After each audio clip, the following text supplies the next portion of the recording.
I always talk about leaving footprints, and the things that I've done, I think it's because I was told I couldn't do them. It motivated me. So I am a champion. I am a warrior for people that were told that they were, that they couldn't make it.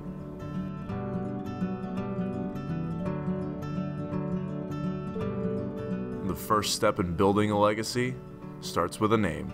I got Boo at age 3, I believe. There's 2 stories. The first story is the false one, but it's the one I ran with because it was the most colorful. My dad said that if I followed in his footsteps as a ball player, which I eventually did, that with a name like Boo, if the crowd booed me, I would think that they were cheering for me instead. So that's the one I ran with. But the true story comes from my mom. There used to be a dance in the late 60s called the Boogaloo. When I was a little boy, I used to do this dance, and all my family used to call me Boogaloo. Do the Boogaloo, Boo, Boogaloo, Boo, and they shortened it to Boo. I'm kind of glad they shortened it. I'm not sure if I'd like Curley Boogaloo Johnson, but Boo stuck. People like yourself would ask me, well, what was it like growing up the son of a basketball player? They would never ask me about my mom. My mom would get ticked, So I'm a product of both my parents. My dad's motto was, son, don't ever give up no matter how hard you try. Don't ever give up. My mother's motto was, son, I brought you into this world and I can take your ass out of this world. So I'm a product of both. A lot of things that my dad did to me when I was younger, I was, kind of angry with him. I was like, man, you're so tough on me, you're mean, you don't give me any encouragement or any support. And, and now that I guess I look back, he was preparing me for all the things I would have to face in life. But nothing could prepare him for this. You might lose a grandparent when you get to be college age, but you shouldn't be losing your parents. That's not what the rule book says. When his dad passed away, that was a pretty difficult moment in his life, and I know when he's talked to me, what he's remembered most is how the Loris community was so supportive and always there for him throughout the time of his father's death, but subsequently after. All the stuff that's happening to me in my life and what I've done, I had people that backed me, that picked me up, because when I went to Loris, it was extremely fragile at that time. Just losing my pops was extremely fragile, so Loris became my new family.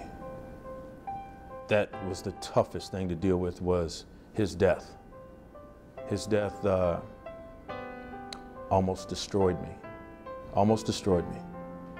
I had plans to, and I have never told anybody this publicly, I had plans to end my own life because I knew he was going to die.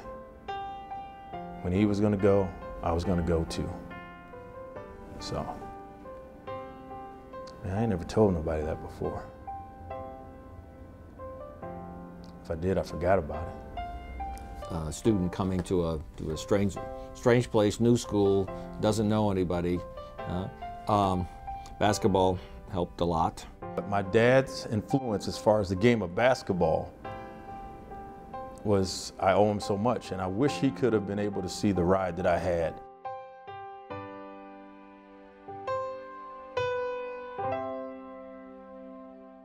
As soon as I stepped on Loris's campus, I found out the hatred, the visceral, whatever you want to call it, between UD and Loris. They didn't like us, we didn't like them. So when we had to play them the very first game of the season in their house at their tournament, it was a hotly contested game.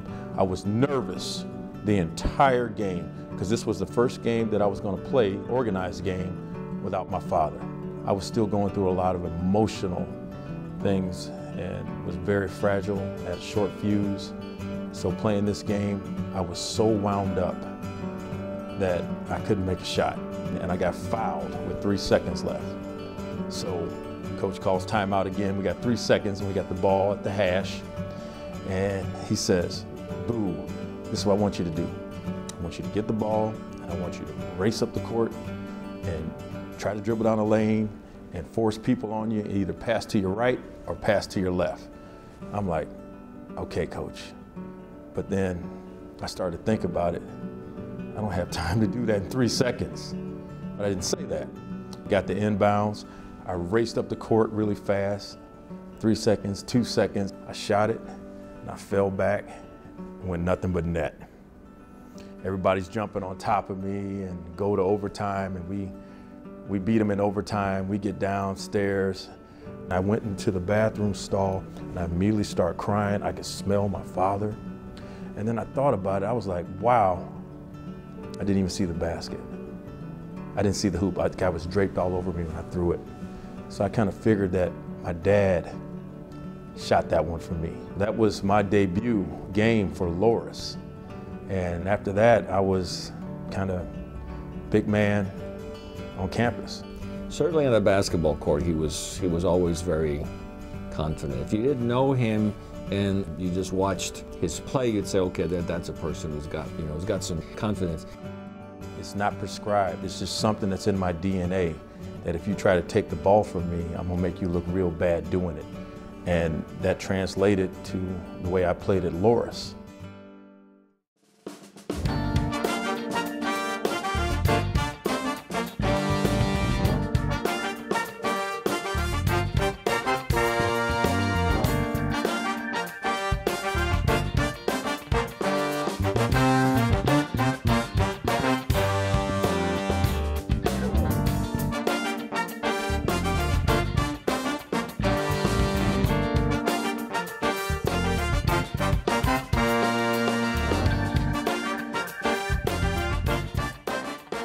Curley's time at Loras was coming to an end, but not without a heavy heart.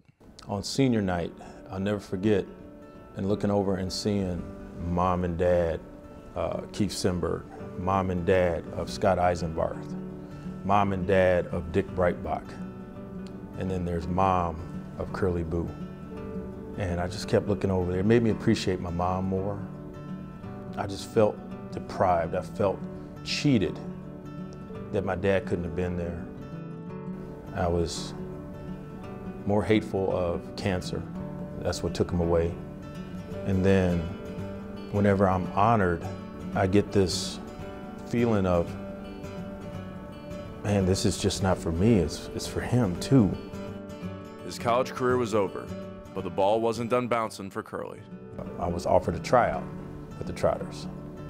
At whatever age that was, that his dad had been this successful, well-educated person who then also became a Globetrotter. I think his dad was a significant role model for him, and he said, well, I want to be like him. I knew that they were interested in the crazy things, the ball handling, the dribbling things that I could do with a basketball, but I knew I had to elevate my game as a ball player. I said, you have to go for it. Right? If this is what you want, if you feel this strongly about it, and he did, I said, you can't just talk about it, you just have to do it.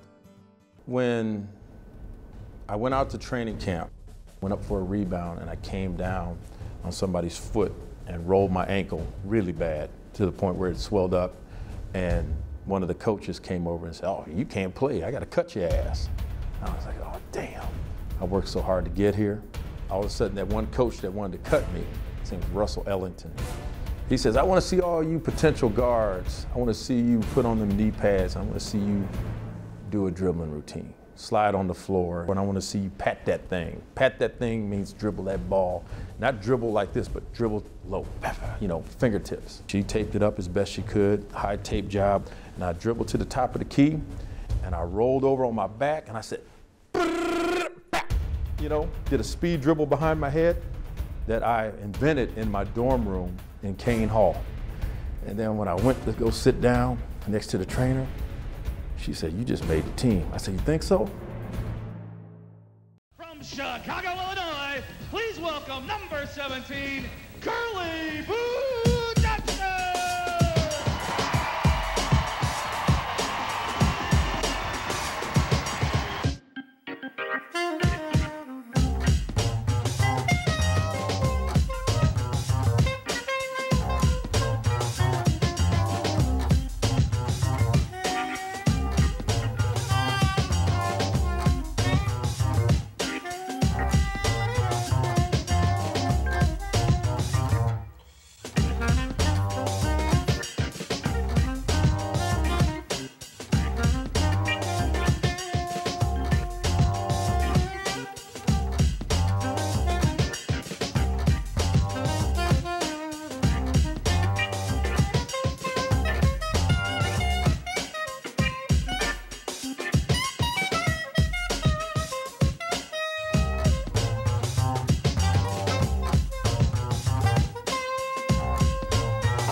you don't have goose pimples on your folks, you better check a doctor out first thing tomorrow morning. ESPN 2. Okay. Hi, ESPN 2. We watch ESPN 2 sometimes. The smile on this face. Look at this. Is that great? That's the Harlem Globetrotters. I tell you what. Oh, look at her. Bless her heart. The most famous routine of the Harlem Globetrotters is the Magic Circle. I believe they started the Magic Circle in the 1940s. And it's the most famous routine and the coolest thing that we do. It starts the game off and only 5, 6 guys can be in it, and it's the best ball handlers on the team, and you go through a bunch of series of passes and antics that go back to a game called Pepper in baseball where they're doing all this stuff and whatever, and it translated to the Magic Circle. I wanted to get in that circle, and I finally broke into the Magic Circle my 3rd year. Once I got in that circle, I never got back out. After he graduated, I just happened to notice in the paper that the Harlem Globetrotters are coming, and I said, well, I wonder if. And so it was at 5 Flags, I think, that they appeared. So my wife and I go, and sure enough, there he is, and it was like, he's not my son, right? But I felt this really sort of great amount of sort of fatherly pride, like, well, there's one of ours, one of mine, you know, that's made it. Curley played 18 years in over 94 countries, entertaining millions across the globe. But now at age 40, he's struggling to take the next step. Well, first and foremost, I was pissed off when my career ended. And you see athletes, when their career's up, they have a big press conference and they're in tears. And it's not because they're a sissy or a baby. It's because if you've never been in that position, you wouldn't understand that it's something that you can never get back. You are leaving something that you can't go back to. Because I thought that I could play season 19, and I was mad as hell when they told me it was time to step down. I bowed out as gracefully as I could. Was I bitter? Oh, hell yeah. Am I still bitter? Yeah. But the moral of the story is, I knew that it was coming to an end. I knew I was 40. I couldn't jump as high as I could, but I tried to stay as long as I could. People always say, well, when did you retire from the Globetrotters? I said, I never retired. They retired me. For all the trips around the globe, his footprints always led him back home. To learn what it meant to be a Globetrotter, the various experiences he had, like meeting the Pope, meeting Mother Teresa, lots of really cool experiences aside from playing in big venues and being this extraordinary dribbler.